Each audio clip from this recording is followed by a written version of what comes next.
하나님은 항상 성도들과 함께 하시고 성도들이 하나님께로 가까이 나오기를 원하시고 하나님과 인간과의 관계가 회복되기를 원하고 계십니다. 우리가 관계 회복이라는 게 너무 중요한 겁니다. 그래서 부부지간에, 부자지간에, 형제지간에, 또 교회와 성도 사이에, 목자와 성도 사이에, 성도와 성도 사이에 관계 회복이 참 중요해요. 구약에서 말하는 제사는 오늘날 예배를 의미하는데 하나님은 지금도 예배를 통해서 우리들을 만나주시고 예배를 통해서 하나님과 인간과의 관계를 회복시켜 주시는 줄로 믿습니다. 그러니까 예배가 그렇게 중요한 거예요. 그렇기 때문에 하나님께서는 신령과 진정으로 예배하는 사람을 원하시고 계십니다.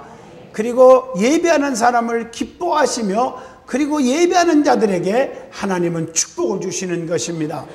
특별히 오늘 본문 말씀 출애굽기 27장에는 하나님께 번제를 드리기 위한 놋제단, 즉 번제단이라고도 합니다. 성막의 뜰, 그리고 성소의 등불에 쓸 기름에 대해서 하나님께서 구체적으로 지시하신 말씀이 기록되어 있습니다. 이스라엘 백성은 광야 생활 40년을 지내는 동안에 그들의 중심부에 성막을 항상 배치시켰습니다. 성막을 배치시켜 놓고 거기서 하나님 앞에 제사를 드린 거예요. 성막 위에서 구름이 떠오를 때에만 온 이스라엘 백성들이 발행을 했다. 출애굽기 40장 36절로 37절. 다시 말하면 성막을 중심으로 오늘날 교회를 중심으로 모든 백성들이 움직였다고 하는 사실입니다. 그래서 교회 생활을 잘하면 지난주도 말씀했지만 마태복음 16장 18절 내가 내 교회를 세우리니 음부의 권세가 이기지 못하게 하리라. 시편 122편 6절에 예루살렘을 향하여 평안을 구하라. 예루살렘을 사랑하는 자에게는 내가 형통케 하리라. 이렇게 말씀하셨고 시온에서 대로가 열리게 하리라고 축복하셨기에 많은 사람들은 성전을 중요시 여긴 거예요. 그 당시에 성막을 중요시 여겼단 말이에요. 그래서 다니엘도 사자굴식에 들어갈 줄 알면서도 하루에 3번씩 예루살렘 성전을 향하여 기도를 중단하지 않았던 모습을 볼 수가 있고 한나도 실로의 성전에 엎드려 기도한 줄로 믿습니다. 모든 하나님의 백성들은 기도할 때마다 예루살렘 성전을 향했어요. 히스기야 왕도 암으로 죽게 되었을 때 벽을 향하여 통곡했다 하는 말은 하나님 앞에 다 맡기는 의미도 있지만 성전을 향하여 통곡하며 기도했다는 뜻입니다. 그래서 15년을 더 사는 축복을 받았습니다. 오늘 이처럼 교회 그 당시의 성막은 이스라엘 백성들의 삶의 중심지였고 표대와도 같은 것이었음을 알 수가 있습니다. 이 성막에 들어서면 첫 번째는 눈에 들어오는 것이 있었는데 그것이 바로 놋으로 만든 번제단이었습니다. 놋으로 만들어졌어요. 이 번제단은 이스라엘의 제사 제도에 있어서 가장 중요한 의미를 지니고 있는 것입니다. 이 제단은 제물을 태워서 드려지는 단이기 때문에 번제단이다. 그렇게 말해요. 레위기 4장 7절과 레위기 4장 10절의 말씀을 참고하시길 바랍니다. 놋으로 만들었기 때문에 혹은 놋단이다 이렇게 불리고 있어요. 출애굽기 39장 39절, 열왕기상 8장 64절, 역대하 1장 5절로 6절의 말씀을 참고하시기 바랍니다. 이 번제단은 하나님께 속죄와 감사의 예물을 드리는 것으로서 하나님과 인간을 연결하는 중개 역할을 하는 장소가 되었습니다. 이 제단 위에 드려지는 예물은 인류를 위해 향기로운 제물이 되어주신 영원한 예수 그리스도를 의미하기도 합니다. 그러므로 예수님께서 흠없고 티가 없이 온전한 속죄 양으로서 고통을 침묵으로 감내하시고 이사야 53장 7절 십자가 대단에서 피 흘려 생명을 바침으로 마태복음 27장 45절로 50절 말씀 모든 인류의 죄와 고통의 근원적인 문제를 해결하신 줄로 믿습니다. 이런 의미를 바탕으로 하여서 본문을 통해 깊은 은혜가 있다는 것이죠. 그 은혜를 오늘 이 시간 받고자 하는 것입니다. 제일 먼저 번제단의 의미, 번제단의 뜻이 무엇일까요? 이 번제하고 단, 그런데 번제라는 말은 히브리 말로 오라인데 이것은 동사 아라에서 온 그러한 명사로서 희생 제물로 드릴 가축이나 새들이나 기타 동물들을 전부를 제단 위에서 불태워서 제사한다는 것을 의미하고 있는 것입니다. 엄밀하게는 온전한 번제로 번역해야 할 것이지만 일반적으로 쉽게 그냥 번제 이렇게 번역되어 있습니다. 그리고 번제단 그러는데 단은 히브리 말로 미츠베하흐 하는 말을 쓰는데 희생 제물들을 위해서 동물들을 도살한다 하는 동사 자바흐에서 나온 그런 말인데 여러분 좀 어려워도 학살하다, 죽이다 하는 뜻을 가지고 있습니다. 이 말을 좀 쉽게 말하면 번제단의 뜻은 뭐냐? 동물을 죽여서 대신 하나님 앞에 드린다, 올라간다 이런 말입니다. 구약시대에는 짐승을 대신해서 죽여서 태워서 드렸지만 신약에서는 예수님 자신이 우리의 죄, 허물, 죽어야 마땅한 죄를 대신해서 십자가에 짊어지고 돌아가신 줄로 믿습니다. 그렇기 때문에 영적으로 깊이 말한다면 죄인들이 하나님 앞에 나아가는 데는 이 번제단을 통과하지 않으면 절대로 안 되는 것처럼 예수 그리스도를 통하지 않고는 구원받은 길이 없습니다. 그래서 기독교 진리는 예수 그리스도 이름 외에는 구원받을 만한 다른 이름을 주신 적이 없다고 말하고 있는 거예요. 인간은 다 죄인이고 로마서 6장 23절 3장 23절 죄 때문에 멸망받고 하나님께 못 가지만 아무 죄가 없는 예수 그리스도가 대신 우리의 죄를 짊어지고 죽어주셨기 때문에 그를 믿음으로 우리의 죄가 다 사라짐으로 영원한 천국 백성 되는 줄로 믿습니다. 두 번째로 번제단의 특징에 대해서 말씀을 드리고자 합니다. 이 번제단은 조각목을 놋으로 싸서 만들어졌어요. 조각목은 한마디로 버림받은 인간을 상징하는 거예요. 놋은 방패 대신 예수님, 즉 십자가를 뜻하기도 합니다. 다시 말하면 버림받은 조각목 같은 저와 여러분, 인간을, 죄악으로 꽉 차 있는 인간을 십자가가 아니면 도저히 구원받을 수가 없다는 뜻입니다. 우리는 늘 예수 그리스도 안에 있어야 됩니다. 성경에 보면 예수 안에 들어와야 돼요. 예수 안에. 그래서 요한복음 15장 5절 너희가 나를 떠나서는 아무것도 할 수 없느니라 이렇게 말씀했어요. 그래서 구약시대에는 장자들이 다 재앙으로 죽어가지만 문설주의 양의 피를 발라 그 안에 들어온 백성들은 다 살았고요. 붉은 줄을 내걸은 나합의 가정은 다 세상은 망해도 그 집은 다 살았습니다. 세상은 홍수로 심판했지만은 노아 8식구는 방주 안에 들어오는 바람에 다 살았잖아요. 우리는 예수 그리스도 안에 있어야 사는 길이 임할 줄로 믿습니다. 이 번제단의 불이 아무리 뜨겁게 타도 놋으로 감싸진 조각목은 절대로 타지 않는 것 같이 우리들도 불같은 시험, 환난, 근심 걱정 이런 것들이 온다 할지라도 예수님 안에 있으면 완전한 안전한 피난처가 되는 줄로 믿습니다. 노아 시대의 물심판 때에도 방주 안에만 구원이 있었듯이 예수 그리스도 안에 있는 자, 교회 안에 있는 자만이 구원을 얻습니다. 창세기 7장 23절의 말씀이죠. 예수님의 피공로를 믿고 예수님의 부활을 믿고 예수님의 재림을 기다리는 신앙이 있을 때 구원의 확신이 있어진다는 것을 절대로 잊어서는 아니 될 줄로 믿습니다. 두 번째로 번제단의 크기는 하나님께서 정해 주셨어요. 번제단을 내 맘대로 내 고집대로 만들지 않았어요. 교회 일도 마찬가지입니다. 내 생각과 지식과 방법으로 하지 말아야 됩니다. 그래서 하나님께서는 출애굽기 27장 1절에 장이 5규빗이고 광이 5규빗의 단을 만들되 네모 반듯하게 하고 고는 3규빗으로 하라. 여기서 장, 여기 보니까 5규빗, 3규빗 이런 말이 나와요. 이게 무슨 의미입니까? 하나님은 다 의미가 있어요.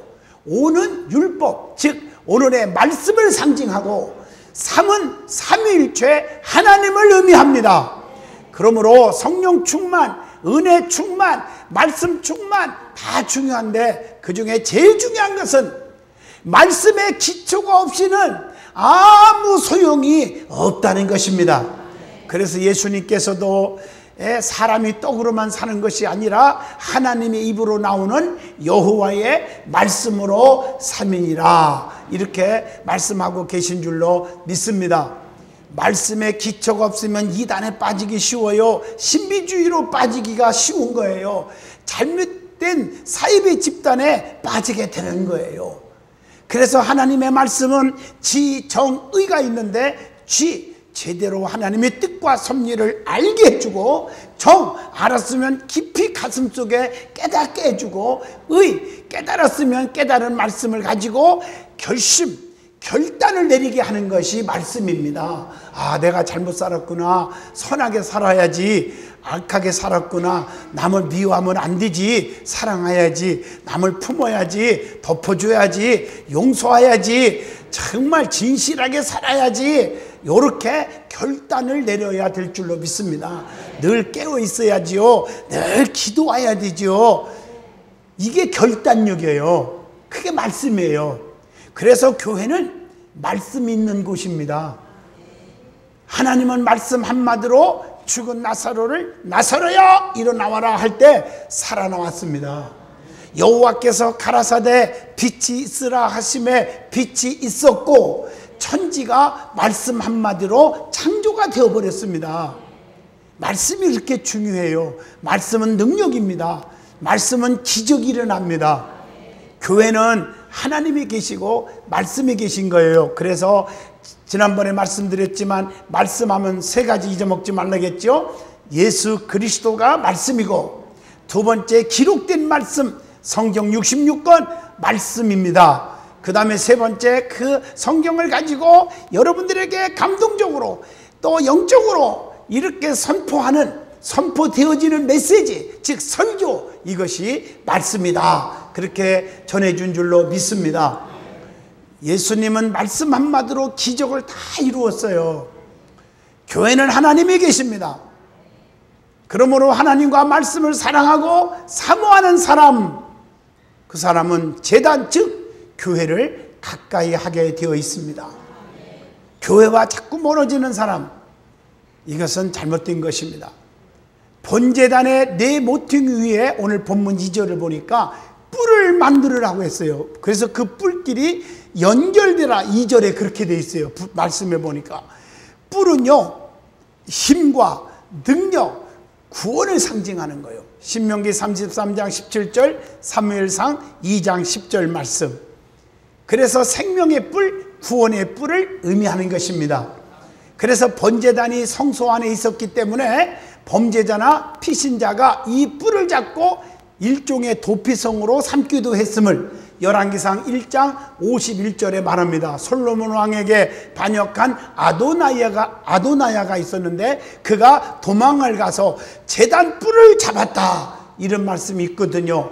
하나님은 교회를 그의 능력으로 지켜주셔서 부족하고 연약하고 정말 죄 많은 저와 여러분 인간들이 하나님의 제단 뿔을 딱 잡으면 그게 다 용서의 축복, 은혜의 축복이 임할 줄로 믿습니다. 그래서 장로님들이나 수많은 성도들이 기도할 때마다 하나님 성도들이 제단 뿔을 잡게 하여 주시옵소서 그 기도가 그 말입니다. 그래서 출애굽기 29장 12절로 14절에 보면 네 모퉁이 뿔에 뭘 발랐느냐? 양의 피를 발랐어요.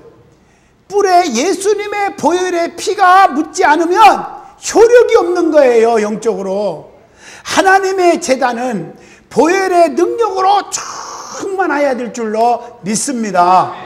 예? 보혈의 능력. 저도 손톱 하나 움직일 수 없지 그냥 다 죽어가서 떼매고 서울에 후손 가서 수술대 위에 올라갔지만 주님께서 네 몸에 칼을 대지 마라, 내가 너를 고쳐주리라, 그 말씀을 들려주시고 보혈의 피의 메시지를 주셔서 그 말씀을 붙잡고 예수의 피로 제사함 받음을 고백하면서 손 하나 까딱하지 못했던 내 몸을 완전히 하나님이 고쳐주신 줄로 믿습니다. 사랑하는 성도 여러분, 그래서 저희 교회가 예수의 피로 제사함 받음을 고백하게 하고 예수의 피를 강조하고 있는 거예요. 누가복음 1장 68절로 69절을 보면 세례 요한의 아버지 사가랴는 성령 충만함을 입어서 예수 그리스도의 나심을 예언했고 예수 그리스도를 구원의 뿔로 찬양하고 있음을 알 수가 있습니다. 구원의 뿌리신 예수 그리스도께 나오면 죽을 죄를 지은 자도 다 용서받게 되어 있는 줄로 믿습니다. 이게 서로 연결되게 하라 했어요. 뿌리. 그러니까 우리는 이 구원의 뿌리 나만이 받는 게 아니라 수많은 사람들에게 연결시켜서 다 교회 나오게 하여야 된다 그 말이에요. 하나님의 제단에 나오기를 즐거워하게 만들어야 된다는 것입니다. 그래서 교회는 평강이 있고 교회는 사랑이 있고 믿음이 있어서 교회 나가고 싶다 이런 마음을 갖게 해줘야 되는데, 교회 안에서 불평하고 남 비판하기를 좋아하고 끼리끼리 놀고 왕따시키고 이런 자들은 교회에 반역하는 행위입니다. 우리 주님이 기뻐하지 않습니다. 그 다음에 오늘 본문 4절입니다. 제단을 위하여 놋으로 그물을 만들고 그 위 네 모퉁이 위에 놋고리 넷을 만들고 그랬어요. 네 모퉁이 위에 네 고리가 있다는 거죠. 고리는 사랑을 의미합니다. 그러므로 고리는 시작도 끝도 없습니다. 즉 영원을 상징합니다. 사랑은 영원합니다. 모나지 않습니다. 사랑 있는 제단이 참 제단인 줄로 믿습니다. 그리고 교회는 사랑으로 가득 차 있어야 됩니다. 용서가 있고 화해가 있고 품는 것이 있어야 되고, 이게 교회예요. 주님의 사랑은 아카페적 사랑입니다. 이것은 절대적 사랑이요, 희생적 사랑이요, 조건 없는 사랑이요, 예수 그리스도의 십자가의 사랑입니다. 교회의 힘은 교회가 역사가 몇 년 됐느냐, 헌금이 몇 천억 나오느냐, 교회 건물이 웅장하고 화려하느냐, 이게 중요한 게 아니에요. 헌금이 얼마 나오느냐, 교회가 얼마나 많이 모이느냐, 이게 중요한 게 아니란 말이에요. 이런 걸 중요시키니까 교회들이 타락하는 거예요. 교회의 힘은 사랑인 줄로 믿습니다. 사랑으로 꽉 차야 돼요. 번제단은 두 개의 우리가 채로 들 수 있겠는데, 두 개의 채는 뭘 의미하느냐? 본문 7절의 말씀은 신약과 구약 하나님의 말씀을 의미합니다. 교회는 말씀에 입각하여 제단을 움직여야지, 말씀에 이탈되어 사람의 말만 전하면 큰일 납니다. 그래서 말씀을 전하는 것입니다. 그리고 번제단에는 뭐가 있어요? 그물이 들어있어야 합니다. 오늘 본문 4절 말씀, 그들은 제물을 바치는 데 사용되었지요. 교회의 각 기관, 성도들 모두가 그물이 되어야 합니다. 예수님을 받들고 있어야 합니다. 예수님의 이름을 함부로 도용하거나 예수님을 빙자하여 세속적으로 살아도 안 되고, 예수님을 빙자하여 장사 속으로 믿어도 안 되고, 우리는 정말 예수님을 높이는 성도가 되어야 합니다. 그리고 제단에는 출애굽기 27장 20절로 21절에 불이 항상 있어야 돼요. 제단은 불이 꺼지면 안 됩니다. 그래서 레위기 6장 12절로 13절에 제단에 불을 항상 피워 꺼지지 않게 하라. 제사장은 아침마다 나무를 태우고 번제물을 그 위에 벌려놓고 화목제의 기름을 살을 찌며 불은 끊임없이 피워서 꺼지지 않게 하라. 그렇게 명령하고 있어요. 제물은 나 자신이 산제물이 되어야 한다는 것을 잊어서는 안 됩니다. 로마서 12장 1절, 너의 몸을 하나님이 기뻐하시는 거룩한 사한제물로 드리라. 이는 너희가 드릴 영적 예배니라. 오늘 이처럼 번제단의 7가지 특징을 말씀드렸습니다. 오늘 이 말씀을 깊이 새기기만 하면 제단의 중요함과 교회의 중요함을 깊이 깨닫고 교회를 가볍게 여기거나 예배 시간 멋대로 시간 바쁘다고 이 핑계대고 안 나오거나 이러지 않을 줄로 믿습니다.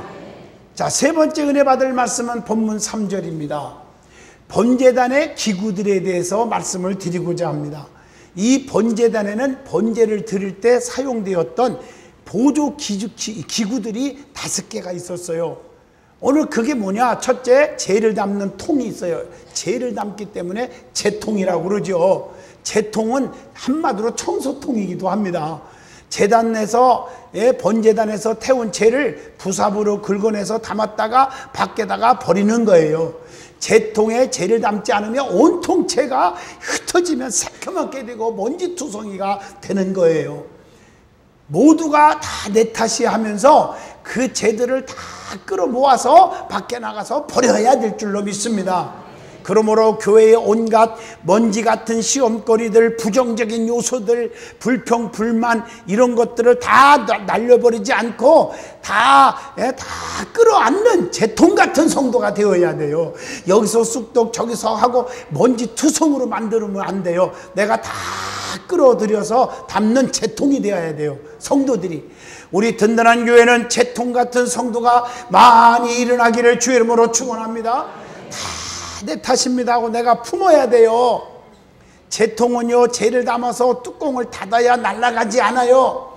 성도는 뚜껑이 닫힌 재통처럼 입을 다물고 비밀을 지켜주고 상대방에게 용기와 희망을 주고 상대방을 덮어주는 무거운 입술, 무거운 마인드를 가지시기를 주의 이름으로 축원합니다. 재통 신자는 여러분들 집 밖에 가서 쏟아 버려야지 죄를요. 십자가 밑에서 부르짖으며 쏟아 놓는 성도가 되세요. 자꾸 여기 가서 저기 가서 나팔 부는 성도가 되지 말아야 됩니다. 그 다음에 부삽이 있어야 돼요. 부삽. 두 번째는 부삽이에요. 제단에서 재물과 나무가 타면 재가 생기는데 이것을 성전에 날아가 버리면 더러워지고 공기도 나빠지고 새카매지니까 부삽으로 미리 긁어내야 돼요. 긁어내야 돼요. 교회 안에서 시험거리에 재물을 긁어 담는 부삽과 같은 성도가 필요합니다. 화목의 은사를 가지시기를 주의 이름으로 축원합니다. 부삽과 같은 신자가 되어야 하는데 무엇을 긁어내야 될까? 교회 안에서 심령 속에 병마들, 귀신의 역사, 마귀 역사, 사탄거리, 시험거리, 불평거리 모두 다 긁어내야 돼요. 할렐루야. 세 번째 도구가 있는데 대야요. 대야가 있어. 대야. 번제단에 올려놓기 위해서 고기를 담아서 나르는 대야가 있어요. 대야. 이것은 성도들의 전도 생활을 교훈합니다. 사도행전 1장 8절처럼 주님의 지상 명령, 많은 영혼들을 담아야 돼요. 할렐루야. 다 쏟아져 나가게 하면 안 돼요. 대야. 그리고 이 대야는 봉사의 그릇이기도 합니다. 열심히 교회 안에서 봉사하는 그릇이 되기를 주의 이름으로 축원합니다. 또 네 번째, 고기 갈고리가 있어요. 고기를 이렇게 딱 갈고리로 껴서 이렇게 담는 갈고리가 있어야 돼요. 고기 갈고리는 대야에 담아온 고기를 재물을 찍어서 번제단에 올려놓는 기구 역할을 하는 거예요. 여러분, 사랑의 갈고리가 되시기를 축원합니다. 이 갈고리에 연결시키지 못하는 고기는 다 도망가 버리는 거예요. 재물로 만들 수가 없어. 그래서 많은 사람들이 갈고리에 이렇게 꼽히지 못하니까 사랑이 없네, 냉랭하네, 교회가 자꾸 헌신하라 가네, 드리라고 그러네, 괜히 불평하면서 다 도망가게 되는 거예요. 그 다음에 융화시키는 사랑의 고리 역할을 하는 성도가 되어야 한다, 그런 뜻입니다. 새신자들이 교회에 오면 어색합니다. 서먹거립니다. 교회에 정을 두지 못한 때가 많아요. 이런 사람을 빨리 사랑의 믿음의 갈고리로 딱 찍어서 잘 나오게 해줘야 돼요. 도망가지 못하도록. 하나님과 성도 사이, 성도와 성도 사이, 목자와 성도 사이를 연결시킬 수 있는 갈고리 신자가 되어주시기를 주의 이름으로 축원합니다. 그런데 갈고리 역할을 못하고 나 때문에 시험 들고 내 입에서 정말 잘못된 말 때문에 상처받고 교회 떠나고 이런 분들이 교회마다 있거든요. 이거 잘못된 거예요.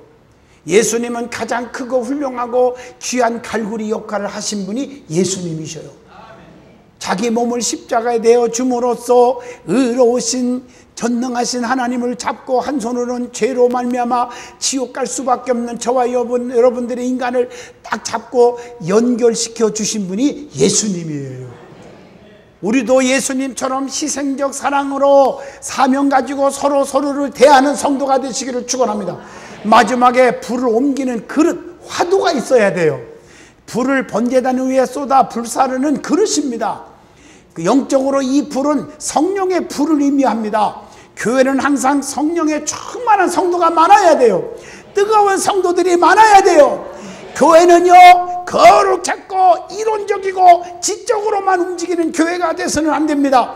말씀이 뜨겁고 찬송이 뜨겁고 기도가 뜨거운 오순절의 역사가 일어나는 교회가 되어야 될 줄로 믿습니다. 결론 내립니다. 우리 예수님께서는 양손 양발에 못 박으시고 머리에 가시면을 누간을 쓰시고 옆구리에 창으로 찔려 당하고 채찍에 맞아 처참하게 십자가에 죽으셨습니다. 그 피로 사신 교회는 구약시대의 성막의 번제단과 같습니다. 번제단의 기구를 제물, 기둥 모두 십자가, 말씀, 성령, 예수님, 성도의 충성 등등을 교훈하고 있습니다. 오늘 여러분 교회의 사명을 잘 감당할 수 있기를 바랍니다. 교회에 뿌리를 내리고 교회에서 여러분들이 정을 붙여서 여기서 하나님이 주시는 은총, 하나님이 주시는 기적 체험해서 암덩어리는 없어지고 허리와 다리가 쭉쭉 펴지고 눈이 밝아지고 저주가 떠나고 가난이 떠나고 불평이 떠나고 감사가 넘치고 형통이 넘치는 든든한 성도들이 다 되시기를 주의 이름으로 축원드립니다.